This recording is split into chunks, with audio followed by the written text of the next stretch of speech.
속담 중에 밑 빠진 독에 물 붓기라는 말이 있습니다.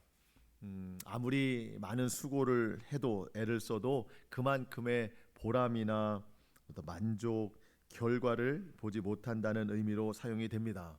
그런데 여러분, 밑 빠진 독에 물을 채울 수 있는 한 가지 방법이 있습니다. 그거를 알려드리려고 해요.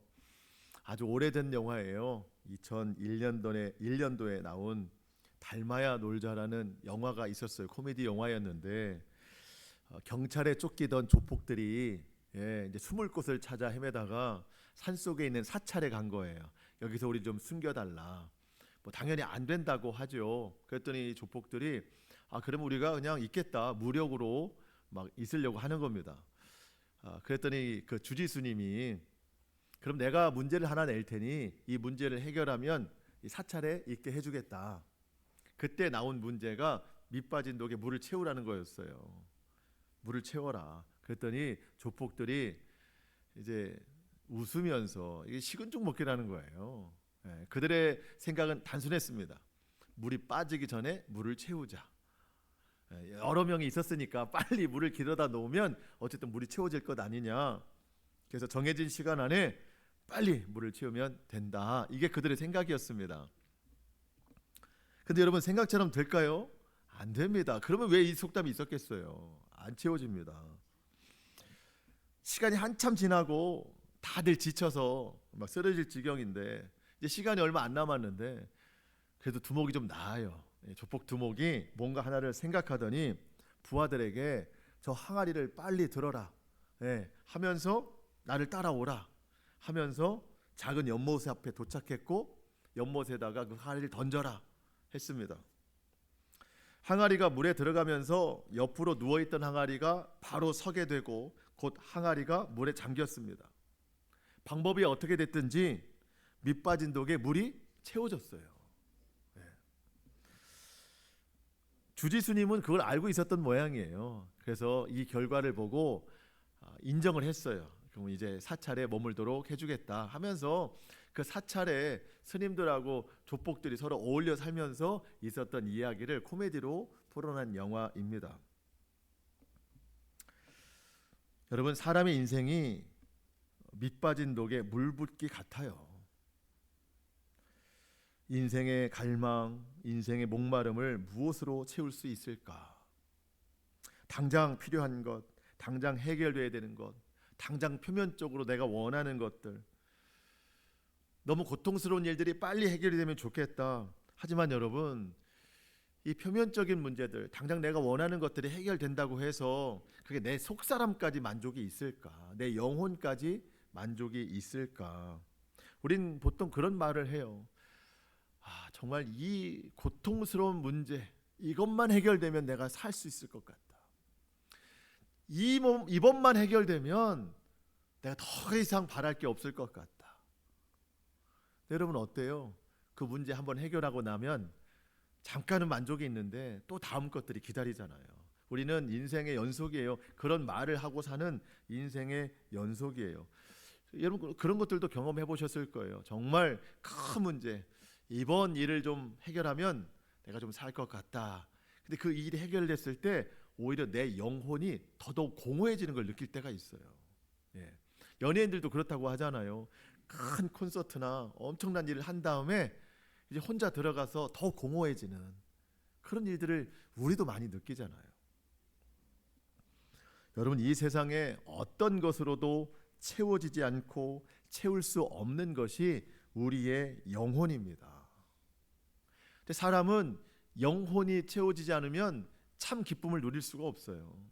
참 만족, 참 평안을 누릴 수가 없어요. 손에 아무리 많은 것들이 쥐어져도 여러분 손은 만족스럽지만 영혼이 만족스럽진 않아요. 그러면 어떻게 해야 우리 영혼을 채울 수 있을까? 여러분, 밑 빠진 독에 물을 채우려면 항아리를 물에 던져야 되듯이 우리를 예수님께 던져야 됩니다. 우리의 영혼을 채우시는 분은 예수님밖에 없어요. 뭘 자꾸 쏟으려고 하지 말고 나를 그분께 내어 드려야 됩니다. 그분 안에 잠겨야 돼요. 그러면 우리의 영혼이 채워집니다. 성경은 그거를 믿음이라고 말해요. 믿음. 예수님께서 오늘 그 믿음을 말씀하십니다. 누구든지 목마르거든 내게로 와서 마셔라. 나를 믿는 자는 성경의 이름과 같이 그 배에서 생수의 강이 흘러나오리라. 좀 쉽게 풀어서 이야기하면 이런 초청이에요. 영혼의 갈망이 있는 사람들아, 영혼이 채워지지 않는 사람들아, 다 내게로 와라. 내가 너희를 채워줄 것이다. 너희의 영혼의 만족을 채워줄 것이다. 나를 믿는 자는 그 은혜를 누릴 것이다. 근데 우리는 여기서 한 가지 또 의심이 드는 게 있어요. 뭐냐면 우리 예수님을 다 믿잖아요. 다 믿잖아요. 믿는데 왜 내 영혼은 여전히 비어 있을까? 믿는다고 믿는데 왜 여전히 내 삶은 헛헛할까? 어디서 잘못됐나? 예수님 말씀이 거짓은 아니죠. 믿는다고 믿었지만 내 믿음이 잘못된 믿음이었어요. 여러분, 공부를 예를 들어서 좀 그렇지만 열심히 공부했는데 왜 성적이 안 오를까? 방법에 뭔가 잘못이 있었을 거예요. 방법에. 공부도 방법이 중요하잖아요. 물론 열심히 하는 시간도 중요해요. 그렇지만 방법이 좋아야죠. 믿음도 마찬가지예요. 열심히 믿는다고 믿었는데 정말 바르게 믿었는가예요. 바르게 믿었는가? 저는 저와 여러분이 정말 바른 믿음을 위해서 지금 훈련하는 시간이라고 생각을 해요. 우리가 수십 년 오랫동안 예수님 믿어도 여전히 마음이 공허하고 여전히 삶이 채워지지 않는 것은 뭔가 믿는 것이 잘못되었을 수도 있어요. 여러분, 예수님은 생명이시고 예수님은 충만이시거든요. 우리가 바르게 믿고 제대로 믿으면 예수님 말씀하신 것 같이 더 이상 목마르지 않는 그 은혜를 우리는 누리게 되리라고 믿습니다. 여러분, 인생에 갈증이 많잖아요. 그렇지만 바르게 믿으면 결국은 믿음의 간증이 우리 가운데 나타나게 되리라고 믿습니다. 오늘도 그러한 믿음으로 하나님을 예배하는 시간이 되기를 주님의 이름으로 축복합니다. 자, 말씀을 보겠습니다. 오늘 그런 내용이에요. 오늘 본문도 유대인의 절기 초막절이라는 절기를 배경으로 하고 있고요. 장소는 예루살렘 성전입니다. 자, 초막절에 예루살렘 성전에서 사람들이 모여 있는 상황입니다. 37절로 39절입니다. 같이 한번 읽어보겠습니다. 37절로 39절 시작. 명절 끝날 곧 큰 날에 예수께서 서서 외쳐 이르시되 누구든지 목마르거든 내게로 와서 마시라. 나를 믿는 자는 성경의 이름과 같이 그 배에서 생수의 강이 흘러나오리라 하시니 이는 그를 믿는 자들이 받을 성령을 가리켜 말씀하신 것이라. 예수께서 아직 영광을 받지 아니하셨으므로 성령이 아직 그들에게 계시지 아니하시더라. 아멘. 자, 초막절이라는 절기입니다. 유대인들은요 절기를 명절이라고 말했어요. 명절. 자, 초막절은 아주 오래전에 이스라엘 백성들이 광야 행진 40년 광야 행진을 걸을 때 하나님께서 먹을 것과 마실 것을 채워줬던 것을 기념하는 절기예요. 매일 만나와 메추라기를 내려주셨잖아요. 또 목마를 때는 반석을 깨뜨려서 물을 마시게 했습니다. 또 이 초막절이 시기적으로 보면은요, 현재적 시기적으로 보면 모든 추수를 끝낸 가을이에요. 늦가을입니다. 지금 우리로 말하면 우리 명절로 말하면 추석, 교회로 말하면 추수감사주일 정도 되는 절기예요. 한 해 동안 하나님께서 모든 열매, 곡식을 소출할 수 있도록 이른 비와 늦은 비를 주신 것에 감사하면서 이 초막절을 지켰어요. 그러니까 이 초막절의 어떤 키워드는 물이에요. 물. 광야에 있을 때 물을 주신 하나님, 또 한 해 농사를 지을 때 이른 비와 늦은 비를 주신 하나님, 물이에요. 물. 그래서 이 초막절 절기는요 보통 일주일이거든요. 요즘 우리가 뭐 설 명절이나 추석 명절 주말 잘 끼면 일주일 쉴 때 있잖아. 이렇게 그런 것처럼 이들은 아예 초막절 절기를 일주일로 정해놨어요. 물을 기념하자 해서 예루살렘 성전 옆에 보면 실로암 물가라고 있는데 제사장들이 거기에서 매일 물을 길어다가 성전의 제단에 붓습니다. 물에 감사하면서 일주일 동안 그렇게 해요. 그러면서 일주일이 딱 끝난 8일째 되는 날, 그 날이 오늘 성경 37절에 보면 명절 끝날 곧 큰 날이다 라고 얘기를 해요. 8일째 되는 날. 그런데 이 초막절은요, 일주일 동안 사람들이 예루살렘 성전 근처에 오는데, 보통 명절에는요 어떤 그런 뭐 숙박업소, 여관, 성경에 보니까 사람들이 와서 먹고 마실 자리를, 집을 구하는데, 이 초막절은요 광야 이스라엘 백성들이 장막을 치고 살았던 것을 기념하기 위해서 일주일 동안 천막을 치고 살아요. 뭐 집에 살던 사람들이 천막 치고 살니까 일주일 동안 얼마나 참 어려운 생활을 하겠어요. 일주일을 그렇게 살다가 또 제사장들이 물을 일주일 동안 갖다 붓다가 그 일주일이 지난 8일째 되는 날 큰 잔치를 하는 거예요. 그래서 명절 큰 날이에요. 이때 사람들은요 하나님 앞에 복을 구합니다. 이스라엘 백성들에게 주신 복, 광야 때 주신 복, 그리고 일주일 동안 내가 힘겹게 살아왔을 때 거기에 해당하는 합당한 복, 그 복으로 채워주시라고 믿는 거예요. 이 복으로 우리를 만족시켜 주시옵소서. 근데 그들이 바라는 복은 영혼의 복이 아니라 생활의 복이에요. 하나님, 배고픔을 채워주시옵소서. 하나님, 질병을 치료하여 주시옵소서. 또 이 나라 자체가 로마의 식민지로 살고 있으니 독립시켜 주시옵소서. 이런 여러 가지 생활의 복을 구하는 거예요. 그때 예수님께서 생활의 복을 구하는 저들, 아무리 구해도 그게 채워져도 영혼의 만족이 없는 그들을 보면서 큰 소리로 외치는 거예요. 누구든지 내게로 와서 마셔라. 내게로 와서 구해라. 그리하면 성경의 이름과 같이 그 배에서 생수의 강이 흘러나오리라. 가장 먼저 주목되는 단어가 누구든지예요. 누구든지. 지금 예수님 앞에는요, 예수님을 믿는 사람들은 아주 적어요. 예수님을 죽이고자 하는 사람들이 더 많아요. 앞서 32절에 보니까 대제사장들과 바리새인들이 아랫사람들을 시켜서 예수를 붙잡아 와라 명령했어요. 그 아랫사람들이 지금 기다리고 있단 말이죠. 예수님을 붙잡아 가려고. 또 예수님이 선포하시는 말씀을 믿지 않고 반문하는 사람들도 되게 많아요. 믿는 사람들은 아주 적어요. 그렇지만 예수님의 초청 누구예요? 누구든지. 뭐 거기서 예수님이 딱 봤을 때 예수님 믿는 사람들 같은 거기 몇 사람 이렇게만 나와, 내가 너에게 복 줄게, 이게 아니에요.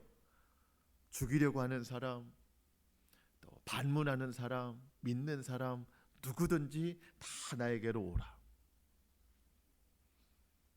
내가 너희를 충만하게 채워주리라. 예수님 앞에 나아가는 것은요 제한이 없습니다. 오늘 우리를 또 초청하십니다. 우리가 일주일 동안 어떤 죄를 지었든지 또 어떤 삶을 살아냈든지 오늘 다시 한번 주님이 우리를 초청하시는 거예요. 누구든지 주님 앞에 나오면 주님께서 충만한 은혜를 채워주시라고 믿습니다. 성경의 이름과 같이 그 배에서 생수의 강이 흘러나오리라. 여기서 말하는 배는 우리 신체의 배예요. 이 배에서 생수의 강이 흘러나온다.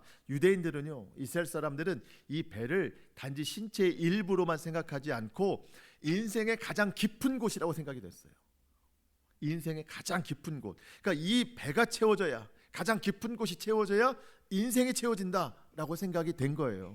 근데 이들이 채워지기를 바랬던 건 아까 말씀드렸지만 돈으로 채워지기를 원했어요. 이 배가. 또 독립으로 채워지기를 원했어요. 병고침으로 채워지기를 원했어요. 세상 성공으로 채워지기를 원했어요. 그러면 행복할 것이다. 근데 예수님께서 보실 땐 그게 아닌 거죠. 이 세상 것들로 내면의 가장 깊은 것을 아무리 채워봐야 그것으로는 채워지지 않는다. 예수님께서 한번 전에 말씀하신 적이 있죠. 사마리아 수가성에서 한 여인을 만났을 때 주님이 주신 말씀입니다. 우리 한번 이 말씀을 같이 한번 읽어보겠습니다. 요한복음 4장 13절 14절입니다. 시작. 예수께서 대답하여 이르시되 이 물을 마시는 자마다 다시 목마르려니와 내가 주는 물을 마시는 자는 영원히 목마르지 아니하리니 내가 주는 물은 그 속에서 영생하도록 솟아나는 샘물이 되리라. 아멘.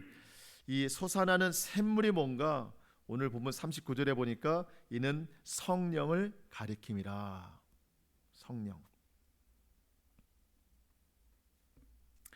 여러분, 우리가 이것만 좀 기억했으면 좋겠는데요.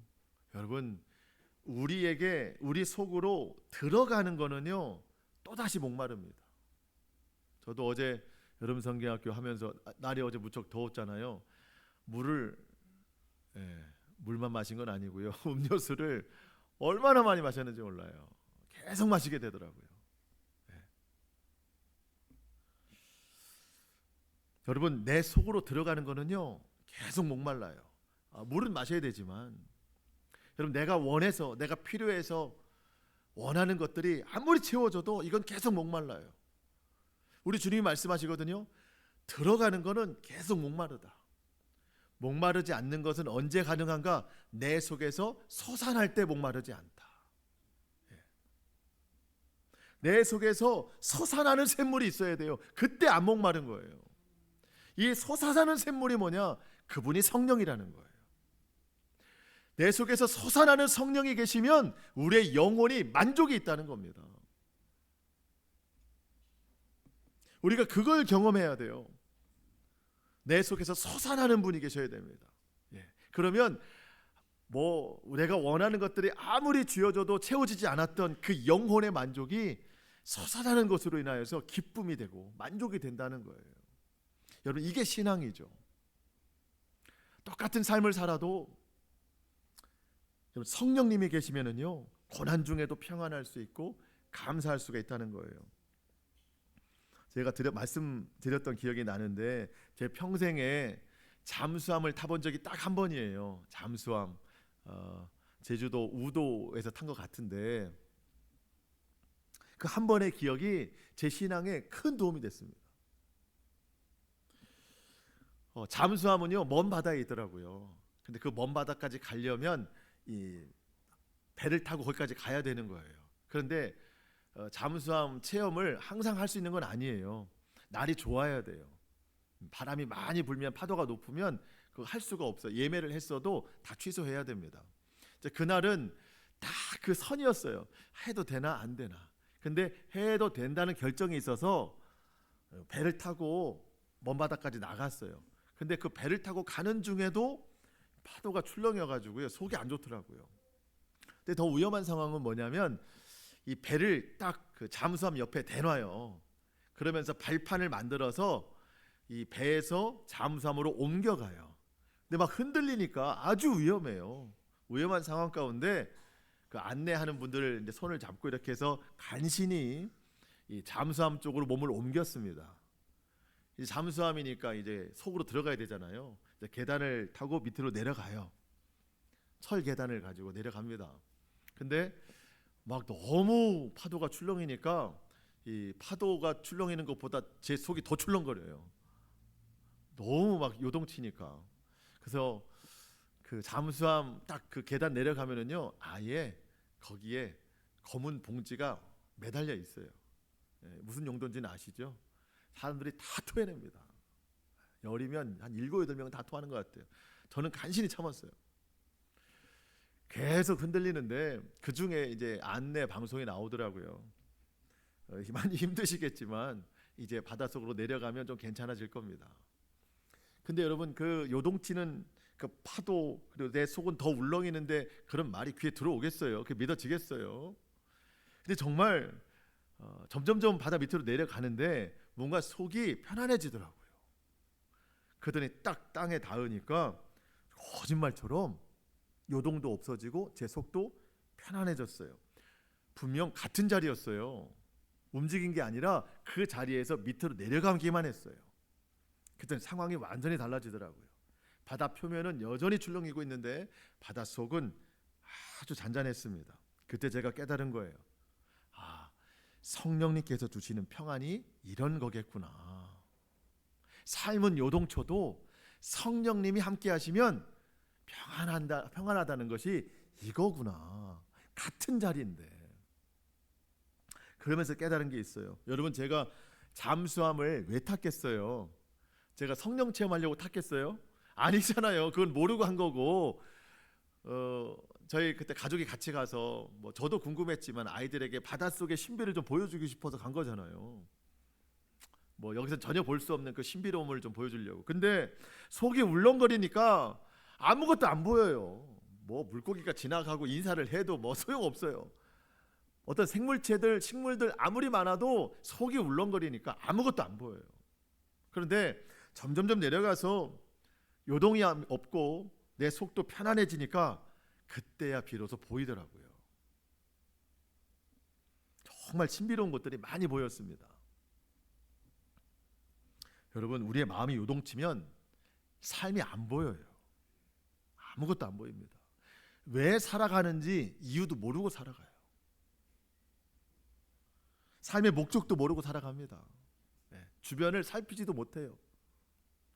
누가 아프다고 해도, 누가 힘들다고 해도, 누가 외롭다고 해도 아무도 돌볼 수가 없어요. 왜? 내 삶이 요동치고 있기 때문에.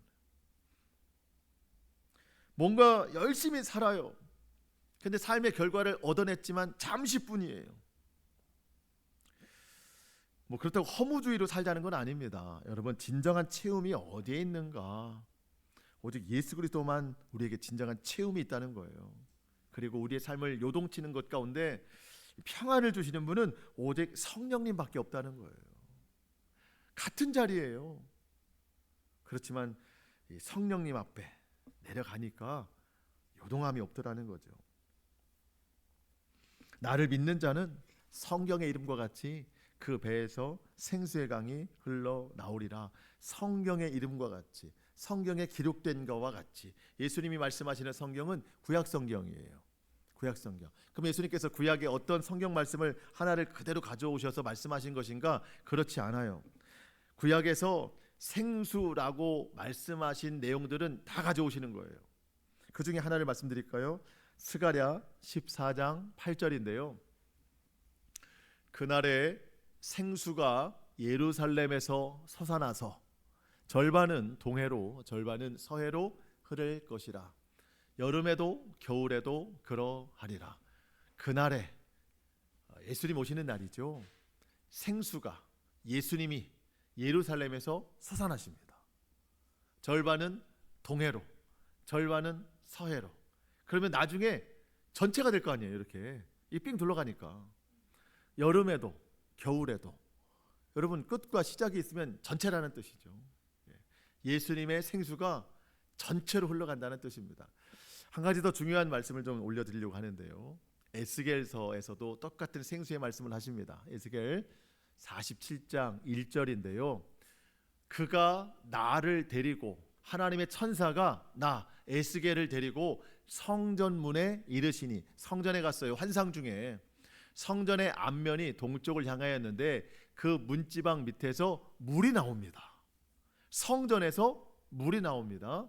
동쪽으로 흐르다가 성전 오른쪽 제단 남쪽으로 흘러내리더라. 방향은 그렇게 중요한 건 아니에요. 자, 중요한 거, 성전에서 뭐가 흘러요? 물이 흐릅니다. 부실공사 된 게 아니라 생명수가 흐른다는 얘기예요. 물이 흘러요. 그런데 천사가 에스겔을 데리고 물이 어디까지 가나 조금 가보니까 물이 무릎까지 찼어요. 무릎까지 차고, 조금 더 가보니까 허리까지 차고, 조금 더 가다 보니까 이제는 헤엄치지 못하면 안 될 정도로 물이 가득 찼다는 거예요. 그래서 이 물이 과연 어디로 가는 것인가 봤더니 죽어있는 땅으로 흘러가더라는 거예요. 성전에서 흐르던 물이. 자, 그래서 47장 9절에 보면 이 강물이 이르는 곳마다 번성하는 모든 생물이 살고 또 고기가 심히 많으므로 이 물이 흘러 들어가므로 바닷물이 되살아나겠고 이 강이 흐르는 각처에 모든 것이 살 것이며. 죽어있는 곳인데요, 성수에서 흐르는 물이 흘러 들어가니까 살아나는 땅이 되더라는 거예요. 여러분, 우리의 가정이 살려면 성수에서 흐르는 물이 들어가야 되거든요. 이 물이 바로 성령이에요. 성령. 성령님이 우리 가정 가운데 들어와야 우리 가정이 살 수가 있어요. 여러분의 사업장도 성령님이 계셔야 돼요. 그래야 살 수 있어요. 우리가 열심히 노력은 하죠. 근데 영혼의 만족이 없으니까 내가 왜 사는지를 몰라요. 성령이 들어가야 돼요. 생수의 강이 흘러 넘쳐야 됩니다. 그런데 받아들이지 않는 곳이 있어요. 성경이 거기를 진펄과 개펄이라고 말해요. 그 진펄과 개펄은 되살아나지 못하고 소금 땅이 될 것이며, 이 진펄과 개펄은요 높은 언덕에 움푹 패인 곳이에요. 움푹 패인 곳. 거기에 물이 들어가지가 않더라는 거예요. 사실은 들어갈 수 있어요. 그런데 거부한 거예요. 거부했어요. 그 생명수가 들어오지 못하도록 거부하니까 다른 데는 다 살아나는데 거기만 죽은 땅이 되는 거예요. 얼마나 놀라운 생명의 역사가 일어나느냐, 한 구절 더 봅니다. 에스겔 47장 12절. 우리의 가정이 이래야 됩니다. 천천히 읽겠습니다. 시작. 강 좌우가에는 각종 먹을 과실나무가 자라서 그 잎이 시들지 아니하며 열매가 끊이지 아니하고 달마다 새 열매를 맺으리니 그 물이 성소를 통하여 나옴이라. 그 열매는 먹을 만하고 그 잎사귀는 약재료가 되리라. 아멘. 성소에서 흐르는 물이 쭉 흘러 들어가니까 살만한 곳이 돼요. 열매 맺는 곳이 됩니다. 그 이파리는 뭐가 된대요? 약재료가 된대요. 여러분, 성령님께서 우리의 영혼을 치료해 주시고 고쳐 주시는 거예요. 여러분, 우리의 영혼이 뭐 다른 걸로 만족이 되나요? 성령이 들어오셔야 돼요. 모든 믿는 자들을 다 살려내신다는 겁니다. 저와 여러분이 생수가 되시는 성령을 통해서 다시 한번 살아나고, 여러분 이건 흘러 넘치거든요. 나에게 흘러 넘치는 성령을 통해 우리 가정이 살아나고 직장이 살아나고 우리 주변에 많은 죽어가는 영혼들이 살아나게 우리가 늘 성령 충만으로 살게 되기를 축복합니다. 그럼 성령의 충만함을 위해서는요, 첫 번째 무조건 기도해야 됩니다. 무조건 기도해야 돼요. 성령의 충만함을 주시옵소서. 늘 입술로 기도하셔야 됩니다. 성령의 충만함을 주시옵소서. 그리고 충만은요 채워지는 거거든요. 뭘로 채워져야 될까요? 말씀으로. 말씀으로 채워야 됩니다. 네. 사도행전 2장에 보면 주님이 약속하신 성령을 충만하게 받은 사람들 나오잖아요. 120명의 사람들이 예루살렘 근처에 한 다락방에 모여서 주님이 성령 받을 때까지 기도해라 했더니 열심히 기도했더니 어느 날 성령이 강력하게 임했습니다. 120명의 사람들에게 각 사람에게 성령의 충만함이 임했습니다. 여러분, 그 뒤로 삶이 어떻게 바뀌어요? 이제는 그 성령, 생수의 강이 흘러넘치는 인생이 됐습니다. 예전까지는 어땠어요? 손에 쥐는 것이 행복이라고 생각했어요. 그래서 예수님 제자들 보면 예수님한테 오른편 왼편 좋은 자리 내게 주십시오, 모든 기적 주님이 베푸시면 거기서 뭐 좀 높은 자리 어떻게 하면 올라갈까, 제자들이 그랬었어요. 근데 성령 충만을 받으니까 이제는 움켜쥐는 것이 행복이 아니라 손을 펴는 것이 행복이래요. 더 이상 내 것을 내 것이라 하지 아니하고 모든 물건을 통용하여 사용하더라. 다 주님 앞에 내려놓는 거예요. 그러면서 흘러넘치는 생수로 인하여서 죽어가는 영혼들을 살리기 시작합니다. 여러분, 인생이 바뀌는 거예요. 삶이 바뀌는 거예요. 목적이 바뀌는 겁니다. 성령이 들어가니까. 예수 믿는 자에게 이 기쁨이 있다는 겁니다. 근데 아까 말씀드렸죠. 나는 예수 믿는데 왜 기쁨이 없고 왜 여전히 영혼의 만족이 없고 인생이 헛헛할까? 잘못 믿어서 그렇습니다. 저와 여러분이 그동안 잘못 믿었어요. 우리 그걸 인정해야 돼요. 저도 그랬어요. 근데 성경을 보니까 이제 알겠더라고요. 진짜 믿는 게 뭐예요? 요한계시록 1장 3절 같이 읽겠습니다. 시작.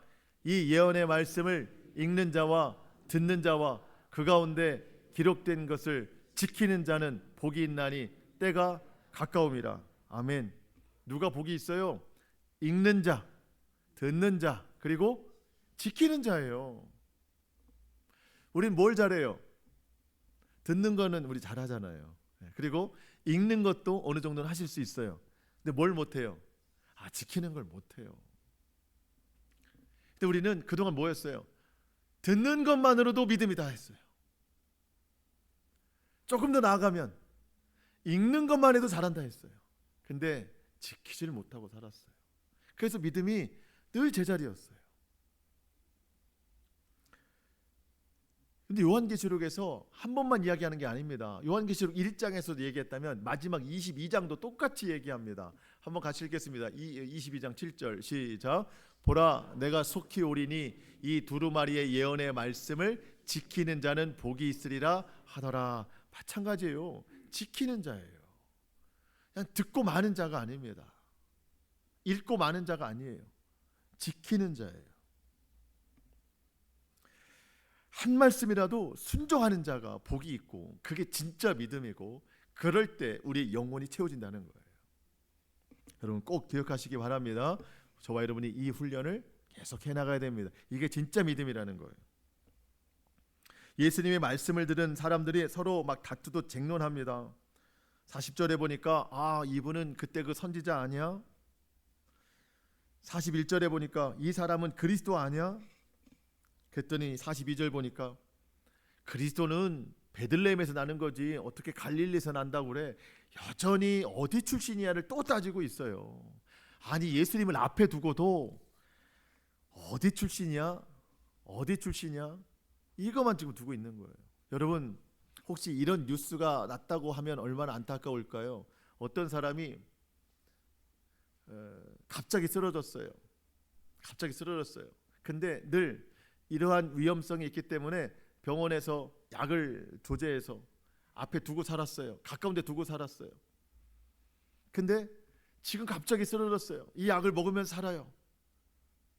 근데 이 약에 손을 대지 못하고 이 약이 뭔지 헷갈려가지고 그걸 먹지 못해서 이 사람 죽었다. 이런 게 뉴스에 났다고 보면 얼마나 안타까운 일이에요. 앞에 두고도 뭔지 몰라서 죽었다. 여러분 지금 예수님을 앞에 두고도 그분이 그리스도인 줄을 모르고 이 사람들이 죽는다고 하면 이 사람들은 결국 천국 가지 못하는 거잖아요. 여러분 이 사람들이 문제가 아니에요. 오늘 우리가 문제예요. 심지어 우리는 예수님을 믿는다고 하는데도 그분을 어떻게 믿어야 되는지 제대로 믿지 않으면 그분을 앞에 두고도 우리도 그런 결과가 올 수 있다는 거예요. 여러분 우리 예수님 잘 믿어야 됩니다. 잘 믿어야 돼요. 믿는다는 게 뭔가 여러분 결국 요한계시록에서 말씀하는 믿음은요 지키는 거예요. 여러분 우리가 이 세상에서 믿음이 두 가지예요. 고난 중에 주님의 도우심을 구하는 믿음이 있어요. 또 한 가지는 구원받는 믿음이에요. 근데 고난 중에 도움을 구하는 믿음은 뜨거워요. 근데 구원받을 믿음은 차가워졌어요. 근데 여러분 믿음이 같은 글자인데 왜 다르죠? 그냥 도움받을 믿음에만 치중하고 있기 때문이에요. 근데 아까 요한계시록에서 말씀하는 저 믿음은 뭐예요?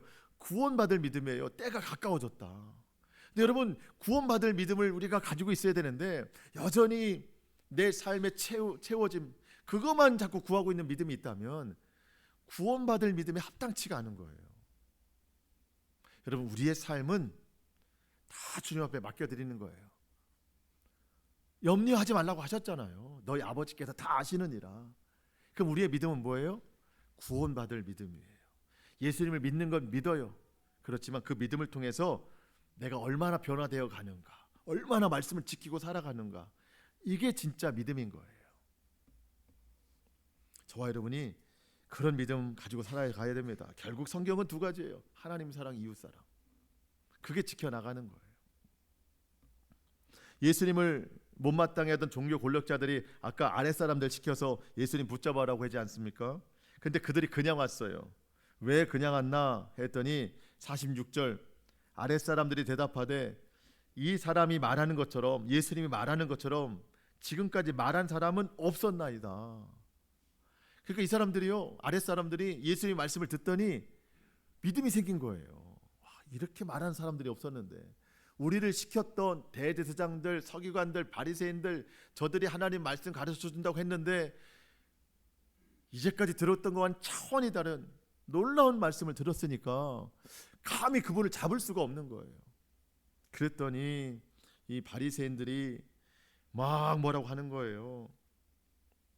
47절 보니까 바리새인들이 대답하되 너희도 미혹되었느냐. 48절 당국자들이나 바리새인 중에, 그러니까 높은 사람들 중에 그를 믿는 자가 있느냐. 예. 속으로 뭐라고 얘기했겠어요? 자기들은 높은 사람들인데 저 아랫 사람들은 이 높은 이치를 모른다 하면서 엄청 무시한 거예요. 아유, 아랫 것들은 잘 몰라, 약간 이런 표현인 거예요. 그러면서 49절 보니까 율법을 알지 못하는 너는 그냥 저주를 받아라. 아주 저주를 내리고 있는 거예요. 이게 지금 바리새인들이 하고 있는 일입니다. 아랫사람들이 누구인지는 잘 모르겠어요. 그런데 명령을 받아서 갔지만 예수님의 말씀을 듣고 충격받아가지고 예수님 말씀에 순응하고 있는 겁니다. 빈손으로 가면 이런 말 들을 줄 알았어요.